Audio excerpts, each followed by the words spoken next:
Hey everybody, welcome to Slash Bash, where today I am bringing you another Reddit video. Today it's proRevenge. If you are new to the channel, then subscribe and click on notifications so you don't miss out on the fun.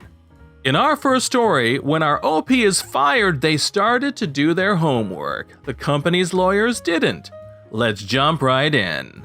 This happened to me about 20 years ago while in college. I am being deliberately vague because of reasons. Some background. I got a job basically office sitting on weekends. I showed up at 8 a.m. and every hour I checked over things, handled the occasional phone call, and then left when the 4 p.m. person arrived. Most of the time I read, watched TV, or played games on my computer. I probably worked no more than 10 minutes of every hour unless something went wrong. It went on like this for years. The pay was decent, holidays were double pay, and I even had opportunities to cover weekday shifts when others were sick. One day while I was covering the midday shift, my boss asked me to come into his office. He told me that the evening weekday position was going to become available that night. He offered me the position, which I accepted. I was told to punch out and return at 5 p.m. that night. The reason it went down like this should be obvious. Things went okay for a while. I showed up at 4 p.m., did the normal things, and then left at 12 a.m. when my relief arrived. It was a little more work, more call volumes, etc. Then, after 9 months, things started to go south. The daytime person developed a huge attitude problem and went from a nice person to a total Karen. She would complain about everything I did. For example, one time a system jammed up at a remote site and she called them. 5 hours later, I saw the jam was still there, so I called that site again to see if they were still working on it or if something else was wrong. Because the woman on our end who would be the one to help them was leaving soon. They did have a problem, and so I hooked them up. My reward for making sure the problem got solved and not having to bother an upper-level employee at home on a Friday just after having left work? I got yelled at because Karen complained that I had apparently ignored her log entry about the issue. My defense was ignored. The boss had me highlight important things on the log to verify that I had read them. Things plodded on for a while with this new normal. I tiptoed around Karen when needed, thankfully for the fact that I only had to deal with her for no more than 5 minutes. I did the stupid highlighting thing and my log entry started getting more and more detailed, even referencing Karen's calls when I had to follow up on an issue that crossed shifts. Now we come to the firing. The following summer, just after I crossed year mark, I went on vacation to visit some friends out of state. When I got back, after about a week, my boss came down after everyone had left and had me describe how I did a certain task which involved certain updates. I explained to him how I did it and so forth. He then told me that I had not been doing it at all and that he was firing me. I had transposed the date code of the English file for the French file, which was the previous one. The newest one had already been applied anyways, so nothing was wrong. It was just a reason to get rid of me. So I left the office. My state is an at-will employment state, which means that I can quit at any time for any reason, and my employer can terminate me at any time for any reason. The only exceptions were state and federal laws such as race, religion, etc. I thought I was screwed, so I just started applying everywhere I could. During my job search, I happened to accidentally stumble upon a link about employment law. Out of curiosity, I read it and discovered that my employer had shot themselves in the foot. In the employee handbook, there was a job security clause. What this stated was that they would never lay us off and such if our jobs were eliminated. We would simply be retrained and sent to fill an opening elsewhere in the company.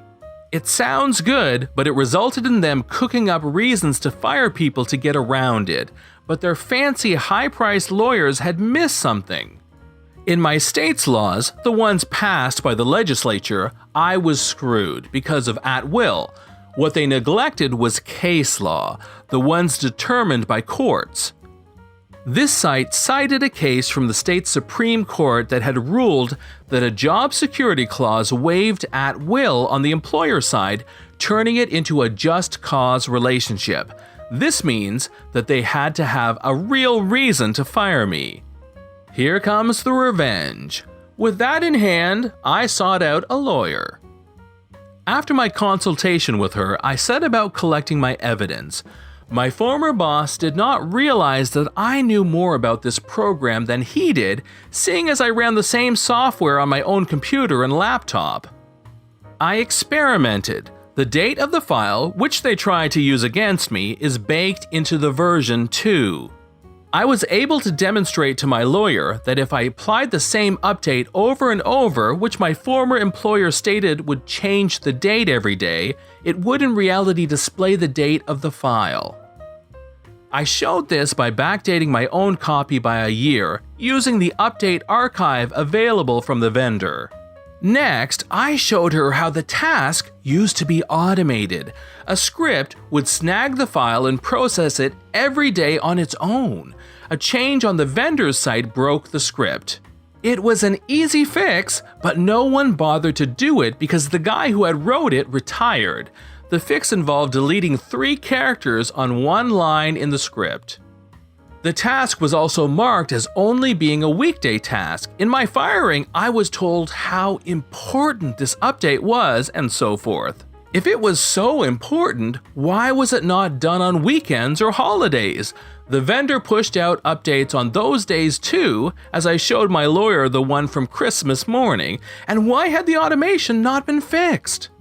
With all that in hand, she contacted them. After presenting them with the law they broke and all the evidence I had collected, they were forced to settle with me. Obviously, the terms of the settlement are confidential and as far as I know still in effect. It was a good portion of my salary though. I did also get unemployment during this time as well. So, in the end, their fancy high-priced lawyers did not do their homework. I did. Thank you to the wonderful librarians I have known in my life who taught me my information literacy skills. They paid dividends in this case. I never found out how the reaction went down, as the main corporate office that would have dealt with it was in another state, and I never had any contact with those people. I imagine a new handbook was issued before they cut my check though, so I feel bad for those who remained.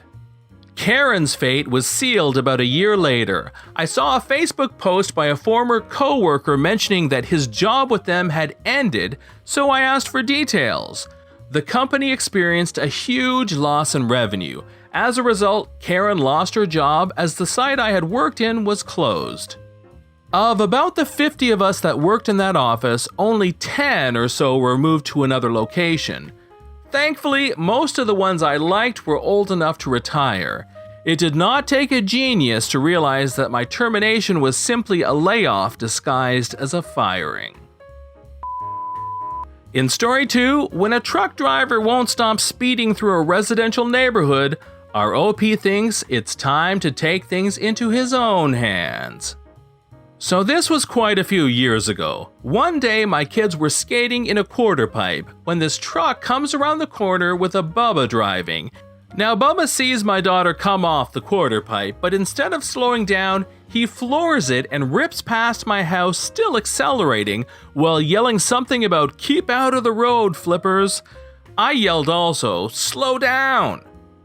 The following weekend, I'm out mowing my lawn and I see this guy coming, so I walk out to the edge and try to wave him down to talk.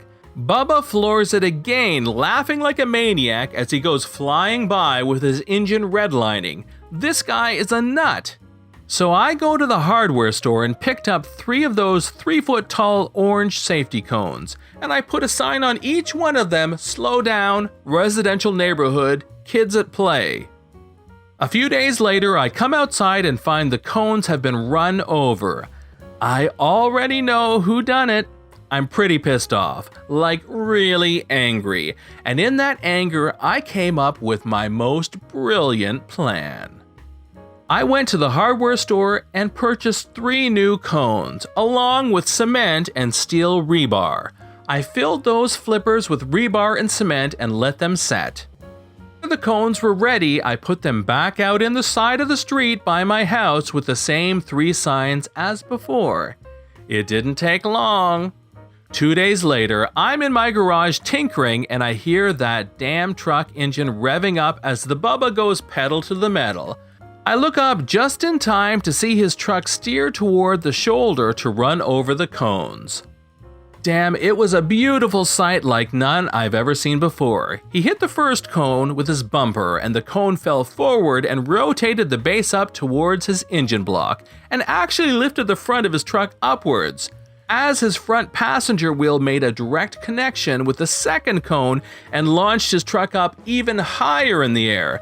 The third cone also made a direct hit on his right tire suspension as his truck came down to a screeching halt.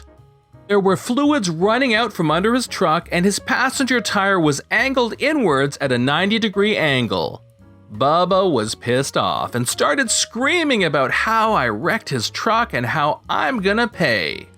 I yelled back and said, well then, let's call the cops and get them out here to make a report and you can tell them how you were racing down the road and intentionally ran over the safety cones. Or I can call you a tow truck. Which will it be? We called a tow truck. I never did see Bubba drive down my street anymore after that incident. I was worried he'd try to get revenge, but nothing ever happened, and we moved out a couple years later. For those of you thinking about the legality of what I did and getting busted or sued, let me clarify some things here. First of all, this happened a long time ago. The legal time limit has expired for anyone to do anything about it in any legal capacity. Also, I consider myself sharper than the average bear, and I didn't enact my plan without thinking it through and thinking about the consequences of my actions. I know a thing or two about how the law works. If Bubba wanted to call the cops, I'd have gone inside my home and locked the door. If the police arrived, I'd tell them through my locked security screen I don't answer questions, and my only statement would be that I only speak through my attorney. At that point, police would make their report and run it up the chain of command. If the state or local prosecutor wanted to conduct an investigation, I'd go with an attorney and deny any involvement.